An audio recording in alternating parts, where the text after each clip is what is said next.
casi todas mis filmes tienen al lado como un pequeño mapa conceptual, como para que sea más fácil después. Yo se los voy a pasar para que lo puedan ir viendo. Cualquier cosa que no entienden y que esté dentro de mis posibilidades, se los voy explicando. La siguiente, Marta. Bueno, ahí como justamente hablaba de la forma farmacéutica. La forma farmacéutica de un fármaco hace referencia a la que viene ese fármaco. Es decir, puede ser en forma de jarabes, comprimidos, cápsulas, inyecciones, enemas, ¿qué más puede ser? Bueno, sublinguales, pueden ser medicaciones tópicas, o sea, que van sobre la superficie. Entonces, todo eso lo maneja otra rama de la farmacología que se llama farmacotecnia.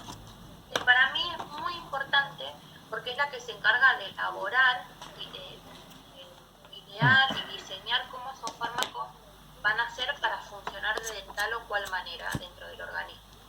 Es decir, ponen las proporciones de existente fármaco o de existente principio activo, las formas de presentación, las condiciones de almacenamiento, los envases en los que vienen las determinadas medicaciones. Eso es muy importante porque todo tiene un porqué en lo que es farmacología. No sé si, bueno, alguna vez le habrás pasado de ver que hay medicaciones que vienen, por ejemplo, hay jarabes que vienen en frasquitos claros, en frasquitos de plástico blanco, como los jarabes de amoxicilina, y otros, por ejemplo, yo le digo porque yo lo conozco, el jarabe de fenitoína viene en un frasco de color caramelo. Y eso tiene un porqué. Eso viene en un envase coloreado porque la luz que incide puede llegar a modificar el fármaco. Entonces viene todo diseñado para evitar que el medio ambiente altere la composición del fármaco. Y más de uno habrá visto alguna vez que si una pastilla queda mucho tiempo expuesta a condiciones ambiente, expuesta, por ejemplo, si venía en un blister de aluminio, esos son otros empaques especiales, y uno lo saca, se termina oxidando a temperatura ambiente, por la humedad, cambia el color, cambia el olor y tampoco va a cumplir una acción terapéutica si se administra de esa forma. Es más, hasta corremos el riesgo de que produzca algún mal a la persona que se lo administren en esas condiciones, en esas malas condiciones. La siguiente, Marta.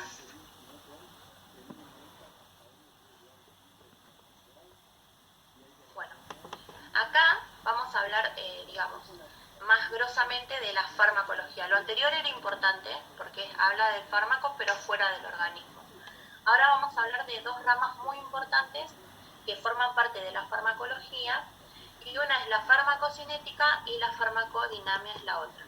La farmacocinética básicamente lo que hace es estudiar la modificación que sufre el medicamento al ingresar al organismo, es decir, estudia todos los procesos que el organismo hace al fármaco.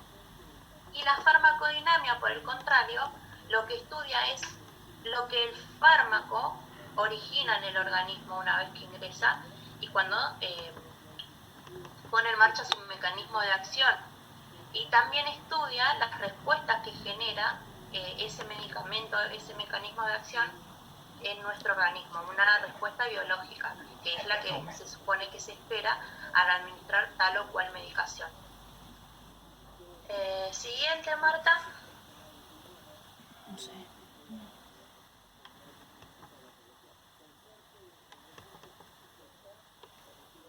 Bueno, ahí le puse otro dibujito para que se acuerden, son como reglas memotécnicas más que nada, lo que yo pongo, porque a mí me sirven, como que son concisas, con dibujitos y demás, entonces es más o menos un resumen de lo que les acabo de decir. Y por ahí acordándose con el dibujito les queda más grabado en la mente toda esta información que es nueva para ustedes. La siguiente.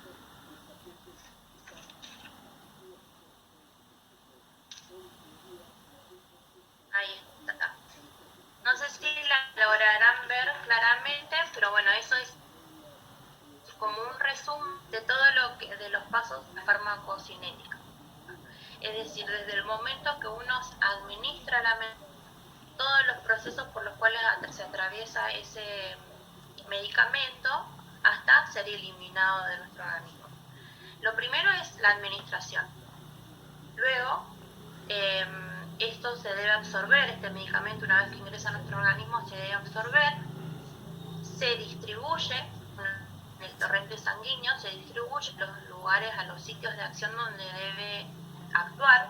Por cuarto paso, es que se empieza a ser excretado, porque no todo lo que compone al medicamento va a estar disponible en el torrente sanguíneo, pero eso es poco lo que se va a utilizar para que cumpla esa función terápica. Luego que se metabolice, siempre la mayoría de los fármacos se metabolizan en el hígado, que se metabolizan directamente en el y secretados por orina, heces, respiración también, y hasta por la piel. Hay algunos casos que se pueden ir de forma. Hay una cuestión que es muy avanzada capaz, pero bueno, vale también decirlo. Hay fármacos que tienen un primer paspático, se llama. Lo que consta es que el fármaco y es absorbido, antes de ser absorbido pasa por el hígado y luego vuelve al torrente sanguíneo. Entonces, este paspático lo que produce es que haya menos biodisponibilidad de este medicamento en sangre. La biodisponibilidad es el porcentaje que es presente la concentración de sangre que se obtiene. Las vías de administración son varias, pueden ser la vía oral, los jarabes, los comprimidos, las cápsulas. Además pueden haber las vías parenterales, inyecciones intramusculares, subcutáneas, lo endovenoso. Y también hay otras formas, la vía anal, la vía rectal. De eso puedo dar un ejemplo.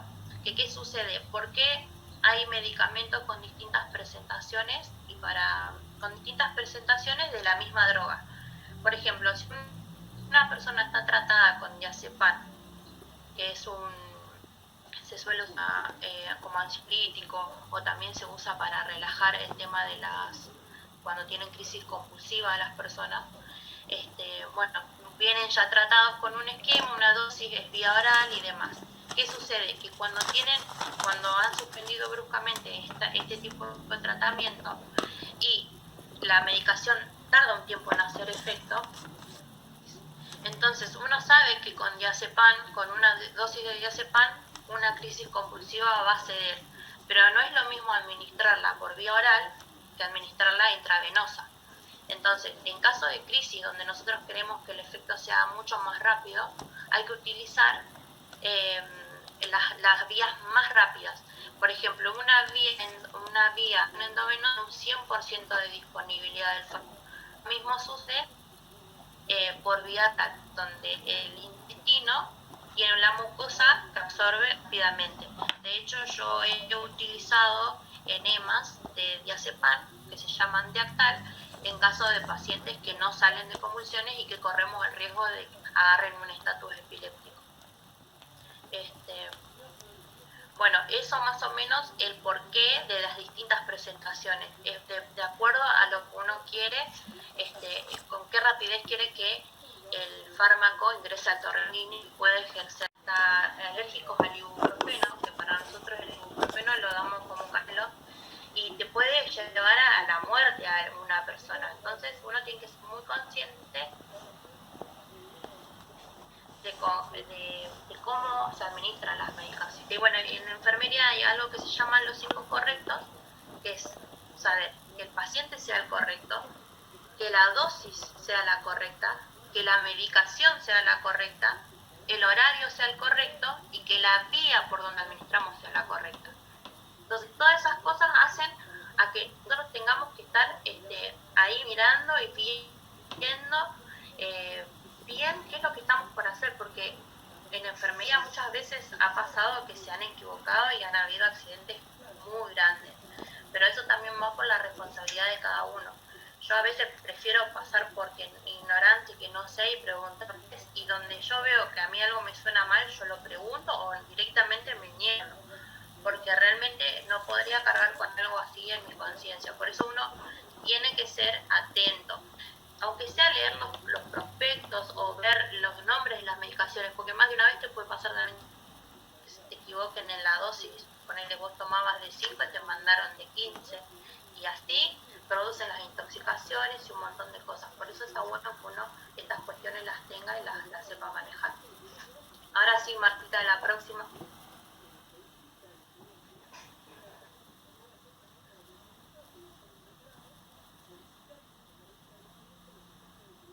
Esa es la misma, ¿no? Ahí está. Buenísimo. Estos gráficos están muy buenos si los aprendemos a entender. Yo lo vi una vez, lo entendí cuando me los explicaron hace un montón, y ahora que los encontré se los quería explicar a ustedes. Yo voy a mirar de mi hoja porque de aquí no veo nada.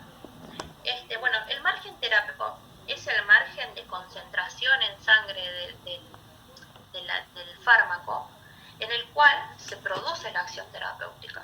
Es decir, donde en esa concentración, en esa franja, donde en esa franja el fármaco en esas concentraciones va a cumplir la acción terapéutica que nosotros deseamos.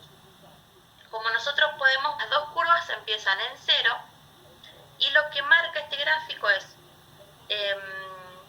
la concentración del fármaco dependiendo del tiempo. En el tiempo 0, que es el tiempo donde nosotros administramos el fármaco, la concentración es 0, porque todavía el fármaco no había ingresado a nuestro organismo. Una vez que ya lo ingresó, ese fármaco empieza a aumentar su concentración en sangre porque está por todos los procesos de absorción. Se absorbe hasta una concentración máxima. Como se ve en la parte verde, se absorbió hasta una concentración máxima. En esa concentración es el pico, es lo máximo que vamos a absorber, y a partir de esa es importante el saber qué concentraciones son las terapéuticas. Bueno, esto es importante también para saber por qué de los antibióticos en horarios y demás, porque cuando vemos que cuando baja de la concentración mínima efectiva, se desplaza y ya no cumple ninguna función. Y el riesgo que corremos con el tema de los antibióticos, además, es que ¿por qué no hay que suspenderlos o olvidarse o pasar los horarios? Una vez que esto baja, ya no ejerce acción terapéutica, y encima las bacterias tienen un mecanismo en el cual pueden reconocer al antibiótico y se genera la resistencia.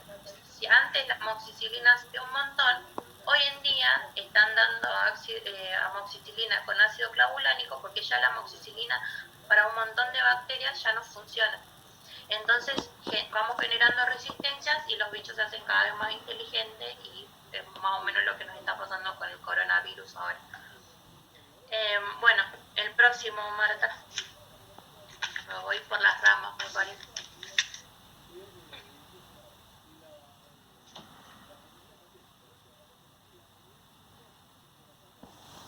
Ahí está.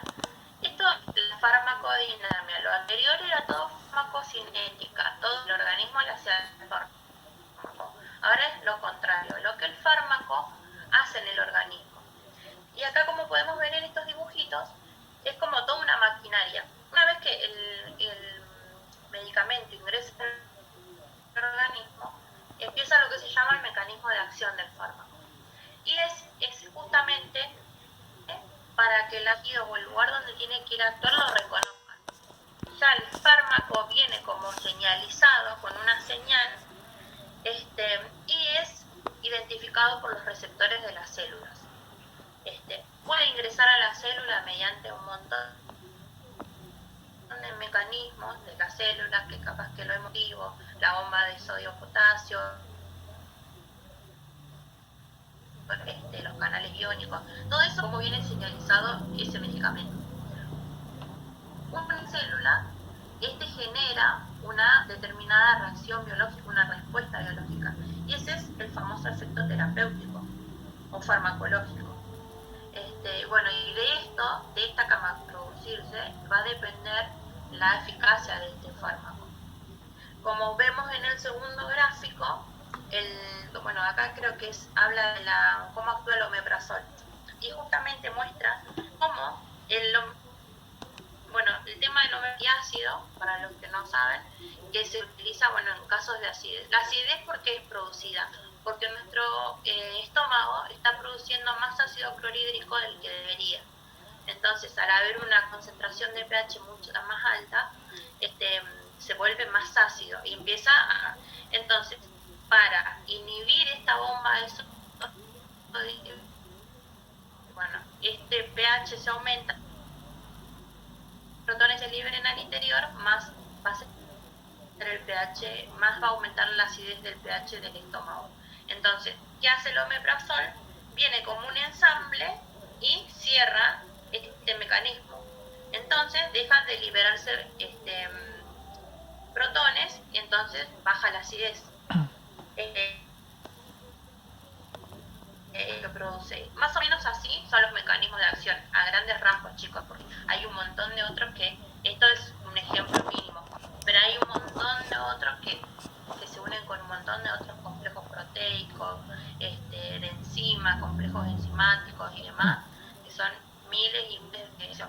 Pero a grandes rasgos esto es de lo que trata la farmacodinámica.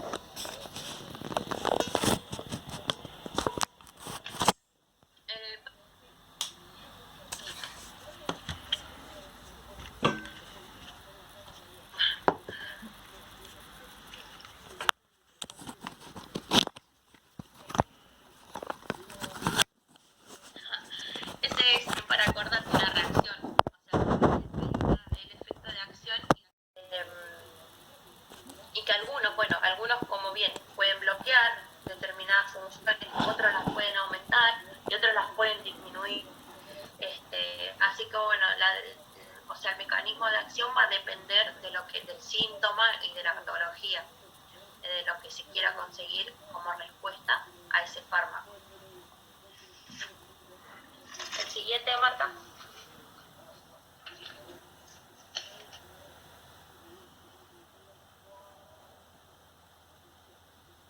Bueno, acá vamos a hablar de los psicofármacos.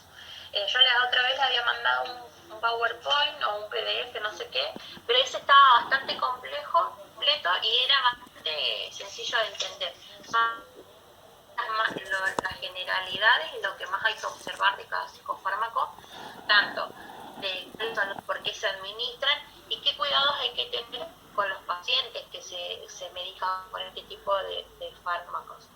Bueno, los cofármacos se llaman así justamente porque son fármacos que son diseñados para actuar sobre el sistema nervioso, ya sea por trastornos neurológicos o por trastornos psiquiátricos. Y bueno, y lo que hacen es justamente modificar la actividad mental de las personas, la actividad psíquica, los procesos, tanto de, por ejemplo, las depresiones, las manías, los delirios, las alucinaciones. Hay 4 grandes grupos, que ahí los tengo detallados al costado, que son los ansiolíticos, sedantes hipnóticos, unos. Estos se utilizan para tratar la ansiedad y para inducir el sueño. Los antidepresivos, que se utilizan en los procesos o en los...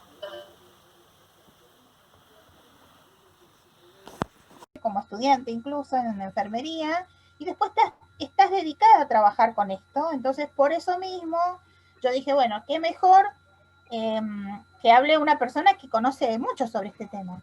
En todas las profesiones hay especialidades, ¿sí? Dentro de lo que es acompañante terapéutico, ustedes por ahí se especializan en adulto mayor, otros dirán con niños con discapacidad motriz, otros dirán, no, a mí me gustan los niños con discapacidades mentales. Entonces, siempre hay un especialista. Lo interesante cuando uno tiene esa posibilidad de delegar en alguien que era de importancia, le dice, bueno, mira, te podrás ocupar vos, que este tema lo manejaste, pero de taquito, bueno, y entonces conozco a Yoa desde hace bastantes años, digo, bueno, Yoa, si te parece, compartimos las dos el tema de neurología, porque a mí desde el punto de vista de la neonatología y los prematuros me gusta mucho neuro, pero ella maneja al niño con discapacidades en un centro de, justamente con niños con problemas, capacidad psíquica y física. Entonces, me pareció buena la idea de que ella nos aporte esto que tan amablemente quiso compartir con nosotros. Primero eso. Segundo, esto va a dar muchas preguntas. Miren escuchen estos audios, tranquilas, porque para que pueda llegar a todos, Néstor amablemente, porque también aquí yo no soy personal idóneo, lo comprime, lo pasa a MP3, lo sube al WhatsApp y todo el mundo lo puede escuchar. Lo bueno que tiene el Zoom es que nos podemos ver, pero no tienen todos el Zoom y no todos tienen la capacidad de tener una buena señal, ¿sí? Por un internet pago que pueda responder a esto que es el Zoom.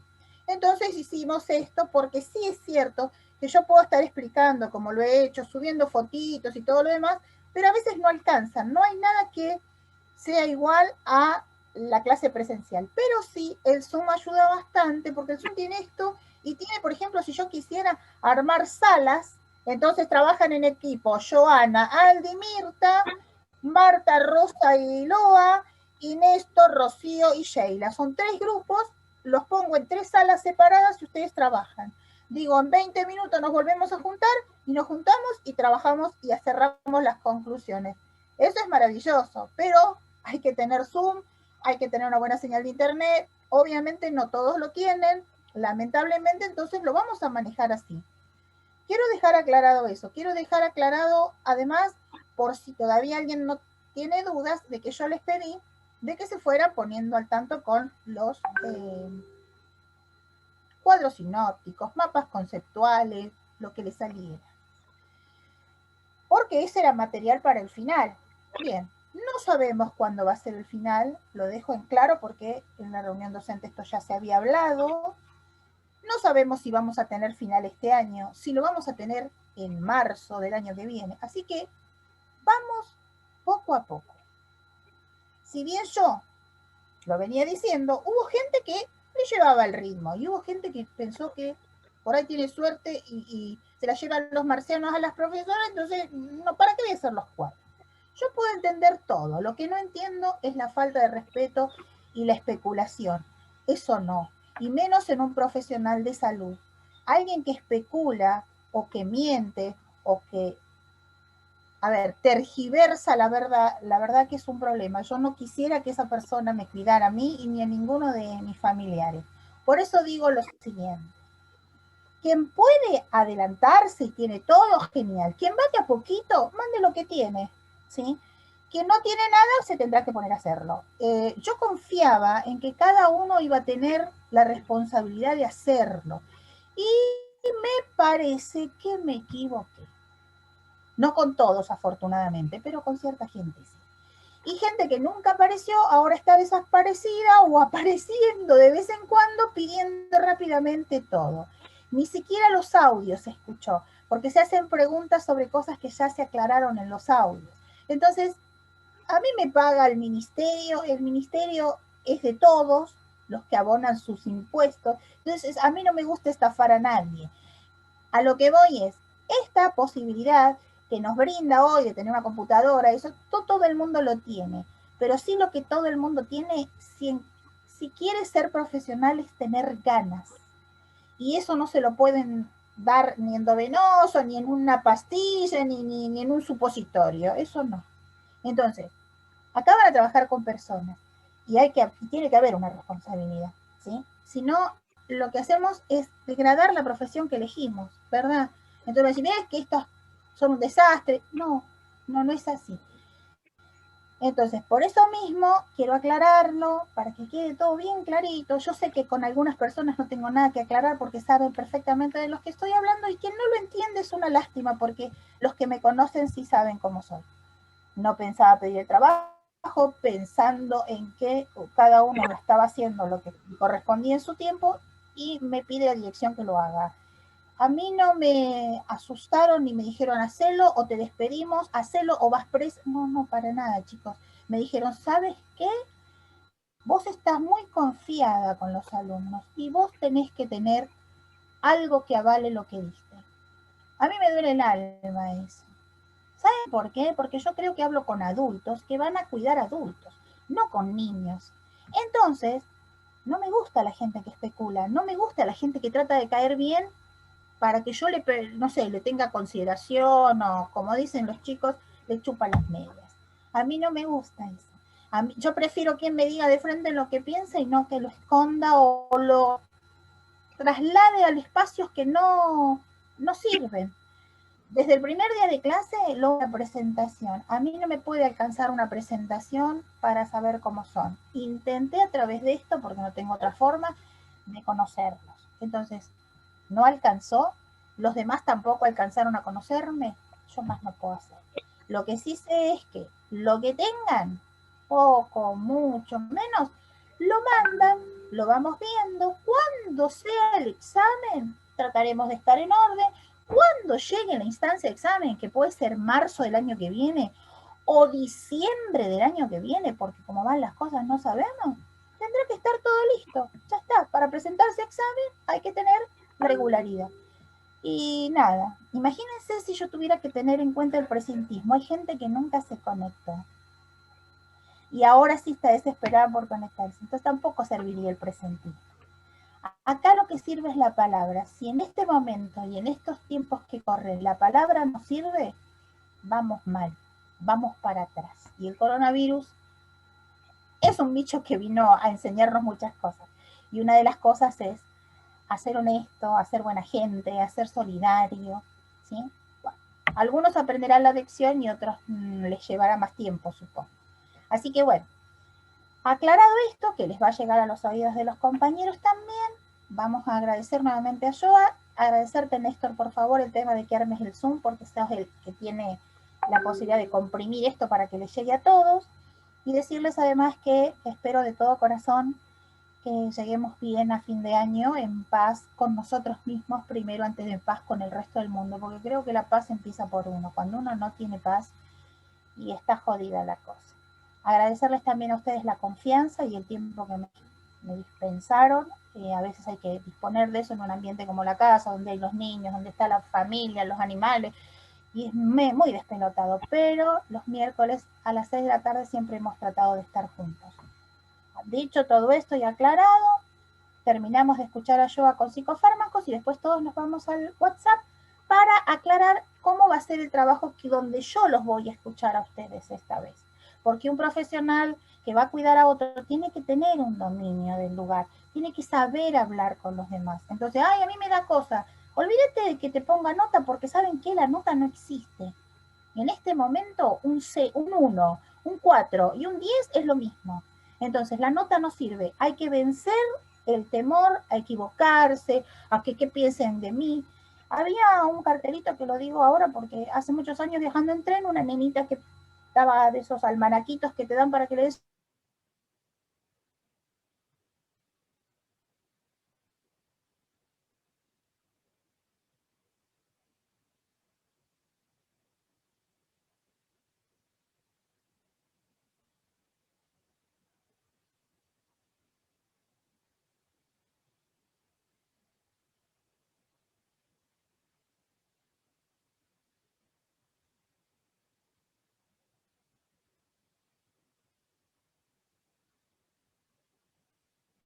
Puedo pasar el, el PowerPoint. El PowerPoint de Joa. ¿Me haces la gauchada?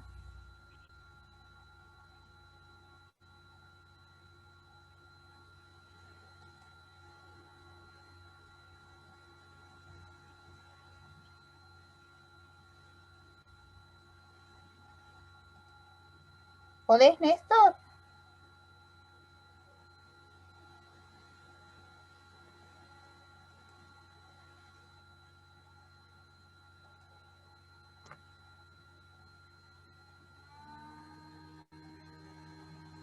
Si podés habilitarme para compartir la pantalla, Néstor.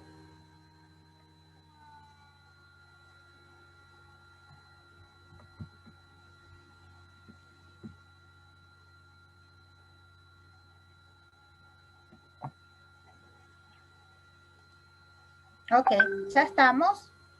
Gracias, Néstor.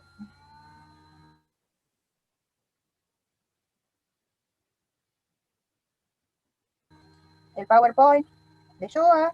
Vamos a ir en el momento en que hizo ya soporte de psicofármacos. Esta no es, Martita. Hay otro. ¿Esta no es? PowerPoint. Ese es el que mandé. Okay. No. A ver, déjame entonces un minuto. A ver si lo puedo ubicar. Ese te lo había mandado al chat privado, me parece. Ah, ok, tenés razón. No está en el grupo. Por eso. El que mandé al grupo es solamente sobre psicofármacos y hay mucha más información, digamos. Bien. Ya lo buscamos, ¿eh?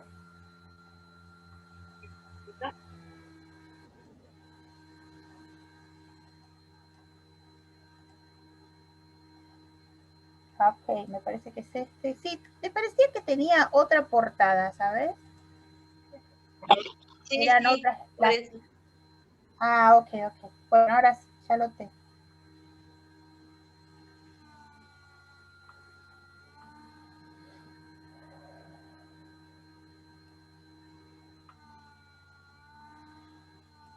Ya lo tengo acá. Ahora voy a compartir.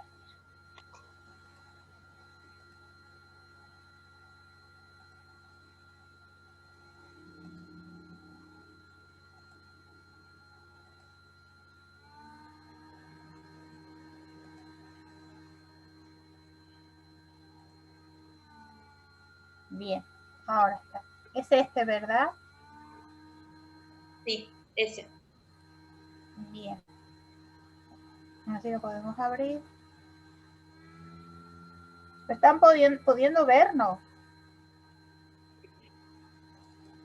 No veo tu pantalla. Todavía no veo la pantalla completa, pero se ve. ¿Ahora? Ahí está. Bien. Perfecto. Ahí se ve bien. Bueno, chicos, vamos a retomar el PowerPoint, digamos, en esta última partecita que nos había quedado pendiente la última vez. En un principio yo había dado toda una introducción de lo que era farmacología, las generalidades, como para entender cómo funciona cualquier tipo de medicamento en el cuerpo, qué es lo que le hace el cuerpo al medicamento y qué efecto o mecanismo de acción tiene dicho medicamento en nuestro organismo, cómo funciona. Eso después se los voy a compartir al PowerPoint. En las grabaciones que va a compartir Néstor seguramente va a quedar más completito cualquier cosa. Bueno, y con respecto a psicofármacos, lo que me daba era presentarlos como los fármacos o medicamentos que actúan sobre el sistema nervioso, y estos se utilizan en trastornos psicológicos, psíquicos, psiquiátricos o neurológicos. Y estos actúan en el sistema nervioso modificando nuestro comportamiento, modificando nuestras emociones o cualquier tipo, por ejemplo, en el caso de los epilépticos, se modifica y se trata de evitar las descargas neuronales que producen un tipo de emulsión, que a veces pueden ser de menor gravedad y otras veces pueden ser muy graves. Hasta se puede llegar hasta un estatus epiléptico. Dentro de los psicofármacos podemos encontrar 4 grandes grupos que están ahí en la filmina: los ansiolíticos, sedantes o hipnóticos, los antidepresivos, los antipsicóticos y los estabilizadores del ánimo. La próxima, Marta. Los ansiolíticos, sedantes o hipnóticos son los psicofármacos que se emplean para tratar los trastornos de ansiedad y para inducir el sueño. Los más comunes y los que más habrán escuchado hablar son las benzodiazepinas. Entre ellos podemos nombrar el alprazolam, el clonazepam, el diazepam. Todos estos fármacos, la característica que tienen es que son depresores del sistema nervioso, es decir, como que adormecen el sistema nervioso. Entonces, por eso, si está muy ansioso, muy excitada la persona, lo que sucede es que bajan unos cambios, que es en realidad lo que quiere lograr dicho fármaco. Pero tiene con respecto a que las benzodiazepinas no se pueden utilizar por un tiempo prolongado, durante un tratamiento de un tiempo prolongado. ¿Por qué? Tienen un cierto grado de dependencia, generan un cierto grado de dependencia en el paciente. Es decir, que el paciente, a medida que transcurre el tiempo con este tratamiento, si no se modifica, cada vez va requiriendo una mayor cantidad de fármaco, es decir, una mayor dosis para producir el mismo efecto terapéutico. Y esto lo que genera es un síndrome de abstinencia en el caso de que sea suspendido el fármaco, porque ya genera una determinada adicción, si se quiere. Otra cuestión muy importante es que al ser depresores del sistema nervioso, lo que sucede es que si, por ejemplo, se mezclan con sustancias depresoras del sistema nervioso, como por ejemplo el alcohol, u otro tipo de fármacos que generen una potenciación de la acción de estos, lo que pueden generar son efectos adversos muy graves, como por ejemplo hasta puede llegar al paciente a producirle un coma o un paro respiratorio, porque se deprime tanto el sistema nervioso que el paciente deja de cumplir las funciones vitales.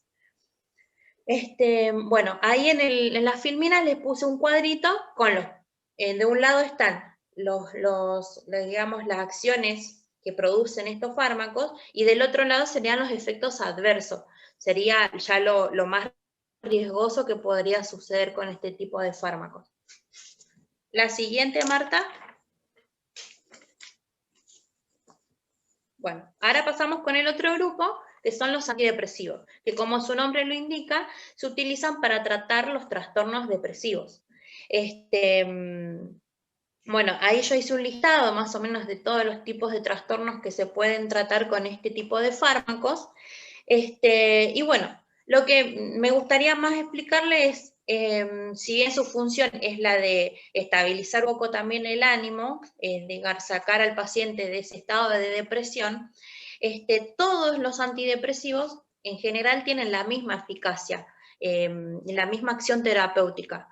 Lo que sucede es que el psiquiatra va a elegir uno de estos antidepresivos considerando los efectos adversos que se producen en el paciente. Es decir, para elegir uno de ellos, como todos tienen acción similar, en lo que se va a basar el profesional es en que los efectos adversos sean los mínimos. Aquel que tenga menos efectos adversos en el paciente es el que se va a elegir para determinado paciente. Y bueno, también entre los efectos secundarios son el insomnio, porque claro, el paciente como que está un poco más excitado, ya que se lo intenta sacar de ese estado de depresión. Hay desórdenes alimenticios, bueno, tienen disfunción sexual, cansancio y fatigas en algunos casos. Esos son los más generales que puse. Después podemos, en las otras filminas creo que tengo más detallado cada uno y hay muchos más nombres. Dentro de mi trabajo el que más se utiliza es la sertralina, que es el más común, digamos, que utilizamos ahí. Pero también hay otros, como por ejemplo, siempre me olvido estos nombres, imipramina, devipramina, hay un montón, y hay algunos que se utilizan para otro tipo de cuestiones que no justamente tienen que ver con la depresión, sino que se utilizan, por ejemplo, para tratar migrañas. Bueno, el siguiente, Marta, esto sería lo general de los antidepresivos.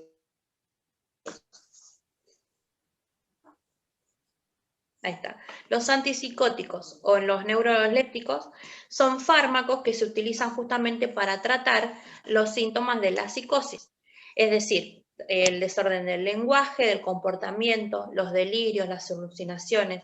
Todo lo que se trata es de apaciguar, digamos, esos síntomas negativos en el paciente, que hasta a veces pueden ser muy peligrosos, como a veces nos comenta la profe de psicópato, Julieta, que a veces las crisis de estos pacientes son muy severas y corren riesgos, tanto su propia integridad física como la de los terceros. Por eso es necesario tenerlos medicados y que se puedan controlar, digamos. Bueno, lo que tienen este tipo de drogas que son bastante fuertes. Yo los que más le puedo nombrar son el haloperidol, la tioridacina, la clorpromacina, la levomepromacina. Después hay un montón, así como hay levomepromacina, está bueno, acá la nombré, la clorpromacina. Son similares las drogas, lo que pasa es que se van adecuando también al paciente, depende a cómo se adapta a determinado fármaco. Lo que tienen de malo este tipo de medicamentos, y que sí igual se deben aplicar, es el tema de los efectos adversos. Estos, si no se controlan y se exceden de dosis, lo que producen en el paciente son los llamados efectos extrapiramidales, lo cual implica un enlentecimiento en el andar, movimientos como de rueda dentada, tienen las articulaciones como muy trabadas, generan distonías, o sea, está muy relacionado con el tema de lo motriz. Yo acá al costado les compartí un cuadrito que está bastante bueno, y lo que sí tienen algunas palabras que quizás no las conocen, pero yo ahora se las aclaro, que las tengo acá. Cuando hablamos de parkinsonismo, hablamos de con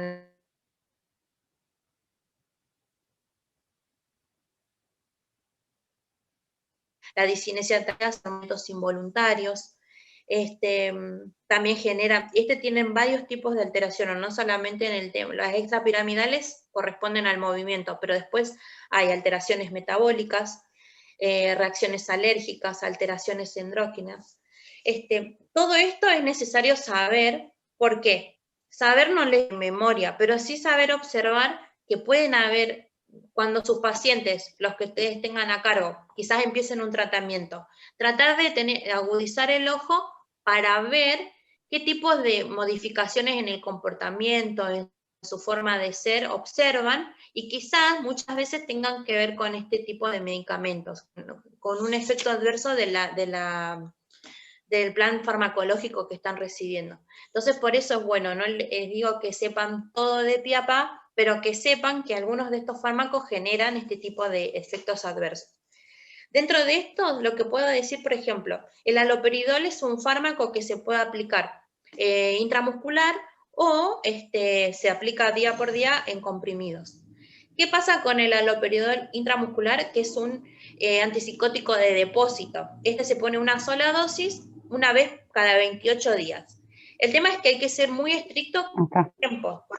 Justamente, este tipo de medicación va a llevar una determinada cantidad de tiempo en metabolizarse y absorberse. Si uno le adelanta la dosis, lo que va a producir es justamente una intoxicación, se imprima, digamos, esta droga en sangre, y se pasa de dosis y se producen todos los efectos adversos de lo que recién estábamos hablando. Por eso hay que ser muy cautelosos con el tema de las dosis.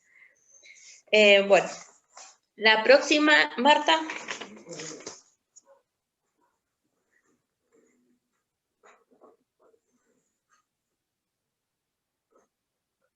Ahí está. Estos serían los últimos, que son los estabilizadores del ánimo.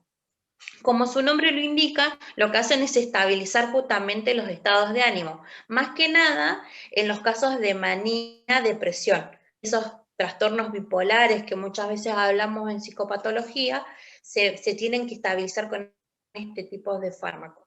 El más común es el litio. Lo que sucede con el litio es que en dosis muy altas también genera muchos trastornos, o sea, efectos adversos. Más que nada son de índole renal.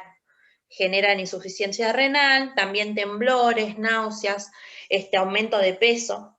Entonces, por eso mismo, muchas veces si se puede tratar de reemplazar ese que es medio peligroso por el tema de las dosis, y muchas veces lo que sucede también, que las dosis son peligrosas justamente porque las familias no tienen recursos necesarios como para comprender estos temas, entonces se dificulta. Por ejemplo, en mi trabajo me ha pasado de tener un niño con discapacidad intelectual sumamente severa, que bueno, no se puede comunicar, lo único que hacía, tenía la marcha, digamos, puede caminar y demás, pero no puede hablar, no puede expresarse, tiene mucha de esta medicación, y los padres también tienen una discapacidad intelectual. Entonces, ¿cómo le explicás a unos papás que tienen a su hijo a cargo de que si ellos se equivocan en la medicación o le dan de más, le pueden generar un gran daño? De hecho, los padres por lo general asocian de que este tipo de medicación, la medicación cura, entonces cada vez que lo ven raro le dan una dosis, le dan una dosis. Llega un punto que lo están recontraintoxicando y genera trastornos de todo tipo. Entonces, en estos casos, como notábamos que esta familia tenía mucha dificultad para administrarle los fármacos a su hijo, siempre o venía una pastilla que no le habían dado o faltaban. Entonces, ante esta situación, lo que se nos ocurrió en el centro de día, en realidad yo lo planteé y me dieron el ok, porque estas cosas siempre hay que consultarlas con las autoridades, de armar un pastillero semanal donde yo preparaba la medicación y día por día iba controlando las dosis que se le administraban, porque justamente la medicación no se le puede administrar toda junta, entonces yo quizás podía facilitar una administración, la de la mañana, pero la de la noche sí o sí le tenían que dar ellos. Al ser analfabetos, busqué el recurso de armar un pastillero que no cuente con letras ni con nombres, entonces lo armé con pictogramas. Puse solcitos y lunas, y entonces ellos se guiaban, que las lunas eran para la noche y los solcitos eran los que me correspondían a mí a la mañana. Y así fue que se logró, dentro de todo, evitar problemas con este nene, que eran tremendas las crisis que agarraban. Las distonías tienen que ver con contracciones involuntarias de los músculos, y se retorcía del dolor. Y al ser tan profundo su grado de discapacidad, lo único que podía hacer era llorar. No podíamos saber qué es lo que le estaba pasando, se golpeaban, se empiezan a golpear porque al no soportar el dolor se golpean. Entonces es muy tremendo tener que presenciar un tipo de esas crisis. Entonces, cuanto más herramientas o más intervenciones uno pueda hacer para mejorar la calidad de vida del paciente, es algo muy satisfactorio el ver que se cumple. Así que bueno, eso por un lado. Bueno, y esto de los estabilizadores del ánimo, les quería decir que hay dos fármacos, el ácido valproico y la lamotrigina, que son fármacos. Un minuto. Listo, lo termino, Marta. Estos dos fármacos